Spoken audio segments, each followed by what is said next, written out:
Ladies and gentlemen, the following podcast is set for one episode. Your host from Columbus, Ohio, is Michael Kirk. Welcome to the Outlaw Mudcast. Hello and welcome to the Outlaw Mudcast, your digital audio dirt sheet for all things Supershow. On this special episode of the Outlaw Mudcast, I want to talk a little bit about Iku Zo's Supershow.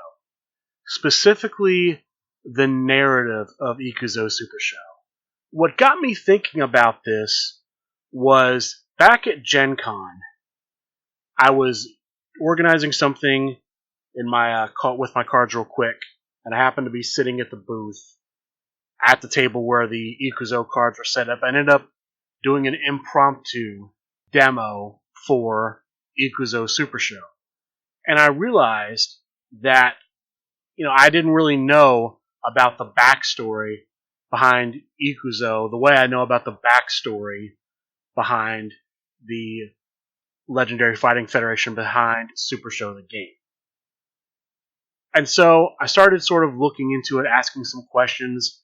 At Origins, I had somebody sit down and run through the demo of Iku Zo Supershow. And I noticed then there really wasn't a backstory to Iku Zo the way there is to Supershow the game. Now, obviously, there's a very detailed backstory to Supershow the game. There's a whole comic book series coming out about it. But there's also a very simple backstory to Supershow the game. In Supershow the game, you are a wrestler in the Legendary Fighting Federation, and you are having a match with another wrestler. And it is like, a normal wrestling match. You versus an opponent. There's a crowd. There may be championships on the line. Everything we know about professional wrestling comes in to help support the narrative of Supershow the game. That really doesn't exist in Iku Zo Supershow.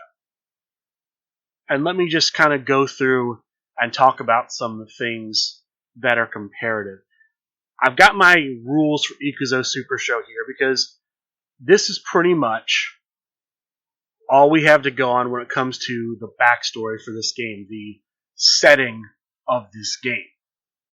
Now, I have heard that there are plans in the works for a comic book surrounding Iku Zo Supershow, but I'm assuming that like the Supershow the game comic, that was years in the making, where it's been months since the Kickstarter and we have not received any issues yet of the Supershow the game comic. I have to imagine any Iku Zo Supershow comic is going to be far, far off in the future. I think I'm going to start by just going through the rules, which is the single folded up purple sheet in the Iku Zo box set. So immediately after the name, it says Iku Zo Supershow, join the fight today. In Supershow the game, it says Supershow, and then it says join the Legendary Fighting Federation. With the Supershow, I know right away, okay, there's a federation I'm joining. This is just sort of a generic join the fight today. And to me, a slogan like join the fight today is more like there's an army, there's a force that's united against a common enemy, and they want you to join up with that force, be part of it. It made me think of like some of the segments in Starship Troopers where they're trying to recruit people to the war effort. That's kind of what Join the Fight Today reminds me of. It doesn't really make me think of a one-on-one combat kind of game, which is what this is. I'll keep going. They both sets of rules start with overview and contents. The Iku Zo says, welcome to Iku Zo. Iku Zo, where the world's greatest fighters battle with cards and dice. So, first off, it says worlds, singular possessive, as in one world. I'm going to jump ahead. There are 6 classes in Iku Zo Supershow. We have Assassin, Cuber, Goliath, Gunslinger, Summoner, and Warrior. Assassin right now we have 1 assassin character. I believe that's the Fox Assassin. Going from memory, the Fox Assassin is depicted as using knives as an assassin. Huber is LED. Huber's depicted using futuristic ray guns. Goliath is Sage the Wicked Witch. I'll get back to Sage the Wicked Witch in a minute. Gunslinger is Bell. He's seen using multiple automatic weapons. Summoner is Sekhmet using magic.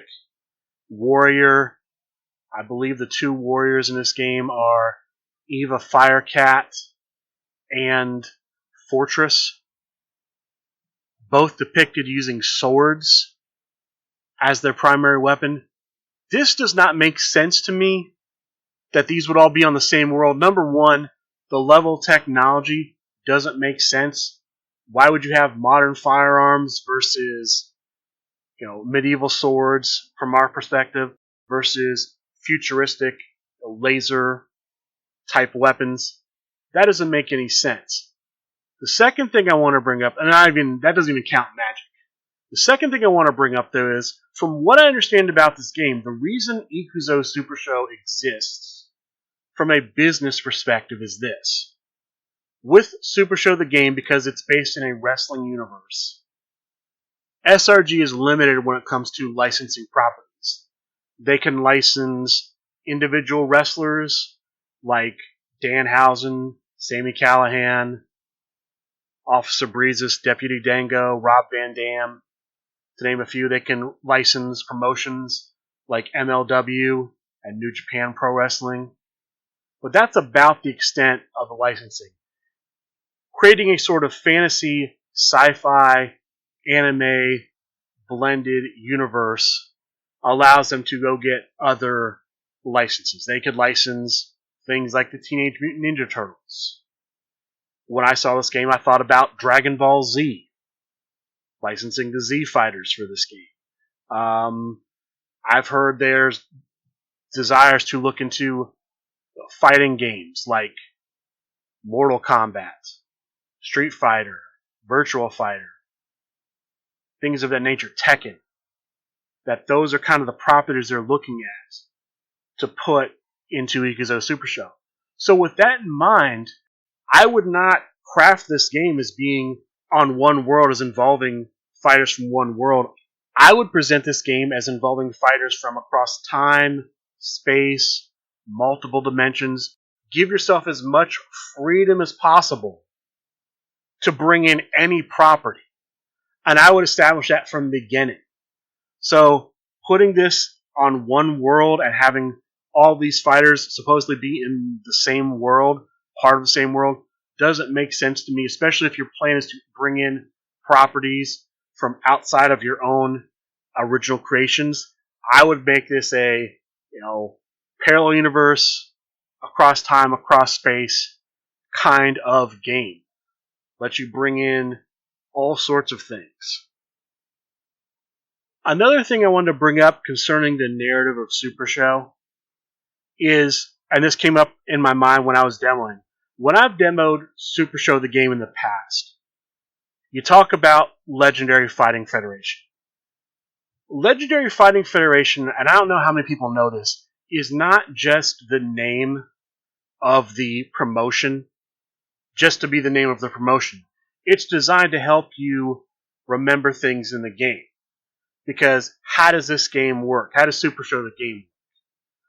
The goal of Supershow the game is to hit your finishing move, hit a finish on your opponent. How do you hit a finish on your opponent? Well, in order to hit a finish on your opponent, you have to have a follow-up in play. How do you have a follow-up in play? Well, you have to have a lead in play to play a follow-up. You have to have a lead in play, then a follow-up in play, then a finish. In other words, you have to have an L lead, an F follow-up, and an F finish. You have to have an LFF. So the LFF is not just the name of the federation. It's a mnemonic device. It's designed to help you remember how to play cards to hit a finish. I think they need something like that in this game. I don't know what it would be, since this is, from what I'm gathering, a game about gathering the greatest fighters across the universe across, everywhere and anywhere to fight. Maybe you take a similar tack you did with the Legendary Fighting Federation.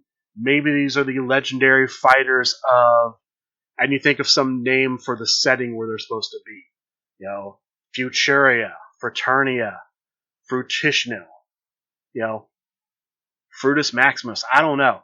Figure out some name, of where they are, and I would actually take that LFF idea and port that into Iku Zo Supershow. I don't know how it would work out, but to me, it's a good thing that it's in Supershow the game. It should be in this game too. And then I think my final criticism, the final thing I want to talk about with Iku Zo Supershow, and something they might want to look forward to, is I think there's too much of Supershow the game. There's too much wrestling terminology in this game that I think should probably come out. For example, they talk about the competitors have 6 skills on the competitor card, and then they have a gimmick. Well, gimmick is a term from professional wrestling. I don't know that gimmick makes sense in Iku Zo Supershow to describe, what we call a gimmick in Supershow the game. Maybe special ability, maybe bonus talent, maybe something along those lines. But I don't know that gimmick makes sense to use as the term. Other things. To go back to the beginning of the Iku Zo rule book, the rule sheet. After the sentence I read, the next sentence is sharpen your blades and focus your mind as you attempt to defeat your opponent with a finish card for the 1, 2, 3. Why is it 1, 2, 3? It's 1, 2, 3 in Super Show the game because in professional wrestling, you have to pin your opponent for a 3 count. That doesn't really make sense in Iku Zo Super Show. Other things. There's a crowd meter in Iku Zo Super Show. Is there anything in the Iku Zo Super Show that when you have your fight with your opponent, you're doing so in front of a crowd?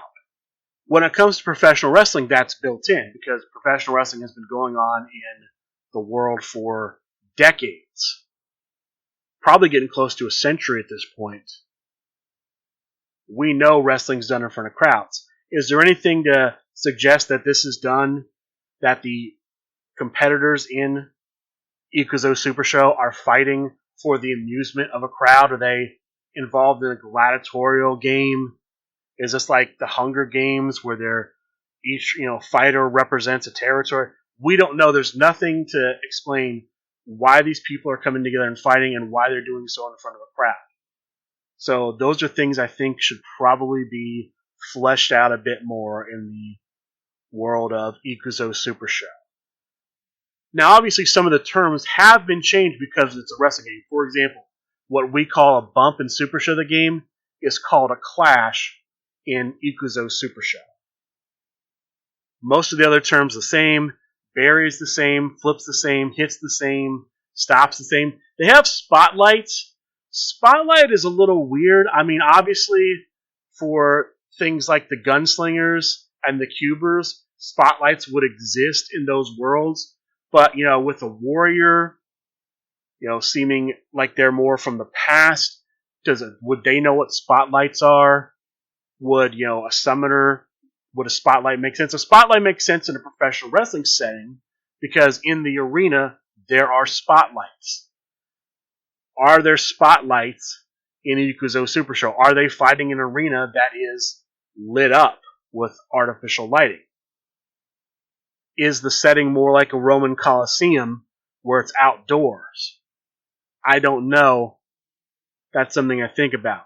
Mastery. So in Super Show the game, there is the ability to win a match by countout, which is something that exists in professional wrestling. In Super Show the game, you win by countout when the idea is you've thrown the kitchen sink at your opponent. You've emptied your deck, you have no cards in your deck, you've emptied your hand, you have no cards in your hand, and you win the next turn roll having no cards in deck and no cards in hand. That's kind of the idea behind winning by countout. In this game, they have what's called Mastery. I'm okay with Mastery as a term. The way I would describe it is that essentially when you have thrown all of your moves at your opponent, you have demonstrated your mastery over that opponent. You have demonstrated your mastery compared to that opponent when it comes to fighting. That's the way I would describe that. So I'm okay with that, but I think, again, that just needs to be fleshed out a little bit more because at first glance, mastery seems like a weird description. Same thing with clash seems like a weird description. I don't know if clash makes sense for bump. I don't know. I don't know if something like stalemate or some other term makes sense for clash, but I'm okay with it. And I think that's pretty much it when it comes to the world building elements. Those are all the things I see when it comes to sort of the narrative and world building of Iku Zo Supershow that I think should maybe be improved. Now they've announced some things they're looking at putting out they haven't put out yet. In Supershow the game, there are entrance cards. In Iku Zo, they're going to have what are called gear cards that basically serve the same function. In Supershow the game, there are spectacle cards. There are also spectacle cards in Iku Zo. In Supershow, they're called Valiant and Newman, named after Team Valiant, which is sort of the good guys of the narrative of Supershow the game, and Newman, which is named after Rock Newman, I believe he's the head of talent relations for the LFF in Supershow the game. He sort of represents the bad guys in the Supershow narrative. The spectacles in Iku Zo Supershow, according to the purple rule sheet, are going to be called Yoi and Waru. I don't know what they represent. I don't know what Yoi means. I don't know what Waru means. And I'm also not sure if spectacle is the right name to describe them. Spectacle does make sense in a wrestling context. Again, I'm not sure if it makes sense in this context. Maybe it will as the story is fleshed out, as we know more about the narrative. But right now, I don't know that the narrative as it exists supports using that term. Again, there may be all this narrative out there that I just don't know about, in which case I would just suggest they put it out there, flesh out Iku Zo Supershow, make it make more sense, establish sort of the logic, the underpinnings of the universe. I think that would help with the game, specifically with the flavor of the game, because I would argue that the success of Supershow the game relies very heavily on the flavor of the game, on the wrestling flavor. If you're trying to get Iku Zo Supershow out there, I think the flavor of Iku Zo Supershow is going to be very important in helping to grow the game, helping to get people to fall in love with the game. Because while it has a good set of rules, I think the setting is very important, especially knowing how important the setting is to Supershow the game. And then just a couple of other odds and ends, just things I know about Iku Zo Supershow, I've heard about Iku Zo Supershow, I want to talk about because I've seen them expressed. First, the classes. Right now, there are 6 classes in the game. I've read them before. I'll read them again. Assassin, Cuber, Goliath, Gunslinger, Summoner, and Warrior. Some of the classes didn't make sense to me. Goliath for Sage the Wiccan Witch didn't make sense. I did find out that Sage the Wiccan Witch, part of her power is shapeshifting. She can make herself a giant. That's why she's considered Goliath class. I didn't know that. That was definitely a surprise to me. As far as the classes themselves, from what I have heard, the next wave of Iku Zo Supershow competitors will all conform to these 6 classes. But the wave after that may include new classes, and I'm not sure how I feel about new classes. The reason is that the perception of Iku Zo Supershow is that it is a bit more of an aggressive game than Supershow the game. Part of that is because there have not been a bunch of stop cards released so far for the game. I have heard that's just the initial release, that's not necessarily a design concept, that it's entirely possible we see more stops come into Iku Zo Supershow as time goes on. I'm not sure how I feel about that. I'm also not sure how I feel about adding classes, because these 6 classes, with the way their skills are arranged, are the only way you can arrange these skills to make it so you can't run a stop based on your 10 skill and a stop based on your 9 skill as you would in Supershow the game.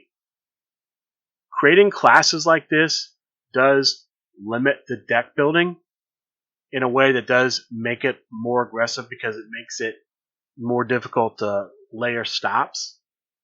So I'm curious if they add more classes and they say, for example, create a class where you're a 10 agility and you're a 9 technique. What are they going to do for those type classes? Are they going to put any limits in the game to sort of make it more aggro? Or are they just going to forget about these original 6 being the way they are, just kind of broaden it? I don't know. I don't know what their future plans are. I don't know what they're looking forward to. But I wanted to bring that up because that was something I had heard, and I wasn't sure how that would be, but I wanted to get that out there. And then finally, because I've heard quite a bit of people talking about it, the class requirement cards. These are the skill requirement cards, but you have to have 2 skills that meet the requirements to play them. You can play 2 copies of skill cards, and the class count is 1 skill card. I know some people have thought that if you play 1 class card, you can't play any additional class or skills. That's not true as of right now, from what I understand about the rules. Looking through the 6 that have come out, because that's all we have right now, just 6 of the class cards have come out. I'm not really seeing anything I'm too worried about. Raise the Dead, I think, is really good. This is the lead submission at number 12. You need a 10 sub and a 9 technique to run it. Lets you draw a card for each lead you have in play. And lets you add a card from discard pile to your hand. It's very similar to something like Rolling Forearm Lock, where it's a stop that lets you draw. You have to have that 10-9 combo to run it. Cyber Attack, I don't think it's any stronger than most of the 24s. Same thing with Colossal Smash. Burning Blade is good. You stop any submission, draw 1 card, and it's also a follow-up. I think that's strong. I think Poison Stars is pretty strong. It's a see a grapple, stop a grapple, and it blanks your opponent's gimmick. I think that one's really strong. Field of Fire is alright. Your opponent discards 1 card they have from their hand for each strike you have in play, and then you get +1 to your next turn roll for each strike you have in play. They're good. I have not played with them, so I don't know if they're devastating, if they're overpowered. Maybe some people can tell me if they've played with them and they've just been, killing their opponent, taking their opponent's chances away. I don't know. I just wanted to bring it up because I heard some people talk about it. But I think that's all I want to talk about right now for Iku Zo Supershow. Those were just kind of my thoughts when I first encountered the game and when I looked into it a little bit. And with that, that's going to do it for this special episode of the Outlaw Mudcast. I'd like to thank you all for listening, and good day.